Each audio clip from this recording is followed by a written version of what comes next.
Welcome back to another NEXGROW episode on responsible mining. I'm Mohsen, and we're continuing our endeavor to better understand what responsible mining truly entails. Today, we're digging into the areas where industry practices and guidelines aren't quite cutting it. Ali, it's great to have you back. I'm really looking forward to unpacking this important topic with you. Thanks, Mohsen. It's always a pleasure. And you're right, this is a critical discussion. While there are frameworks developed by various organizations offering guidelines for the mining industry, they're far from a silver bullet. What we really need to explore are the real-world challenges, how these guidelines hold up in practice, and where they fall short. Absolutely. One area that often gets glossed over is community relations and indigenous rights. It's not just about ticking boxes for free, prior, and informed consent, FPIC, right? Exactly. FPIC is far more nuanced than it's often treated. Companies might rush consultations or miss the cultural depth behind the process. A signature doesn't always equal genuine consent. The root issue? Project timelines and economic pressures often take priority over meaningful and respectful engagement. And when that happens, trust breaks down.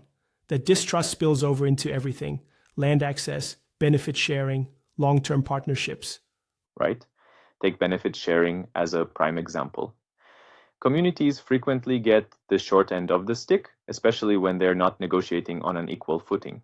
They often lack legal, financial, and technical support. For truly equitable models, we need more than better contracts. We need a shift in mindset. Speaking of shifts, let's talk about environmental responsibility. I'm particularly concerned about water management, especially in water-stressed regions. Even where regulations exist, we're seeing long-term damage. That's a massive issue. Outdated or poorly enforced regulations mean companies can often operate right at the edge of compliance. Tailings dam failures are a stark example. These are high-risk systems. Yet cost-cutting or lack of real-time monitoring still happens. Economic pressures tend to overpower long-term environmental thinking. And now climate change is throwing another wrench into the works. Beyond just reducing emissions, we have to rethink mineral demand and resource management with the energy transition in mind. Totally agree. The push for electrification is increasing demand for certain minerals, but are we factoring in the full life cycle impact? A circular economy approach, one that includes recycling and reduced primary extraction, is key. But it needs major investment and policy backing, which we're not seeing consistently. Another big one is labor and human rights, especially across complex global supply chains. We still see signs of forced and child labor, and traceability remains a serious challenge.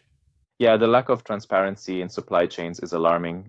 Companies need robust due diligence processes, but also we need stronger international frameworks to address this globally. It can't just be about isolated efforts. And underpinning all of this is governance, corruption, lack of transparency. These things undercut even the most well-intentioned efforts. Spot on. Stronger anti-corruption systems and transparency measures are essential. Emerging technologies like blockchain could help with traceability and reporting, but tech alone isn't the fix. We need broader governance reforms. So given all of that, where do we go from here? What needs to shift?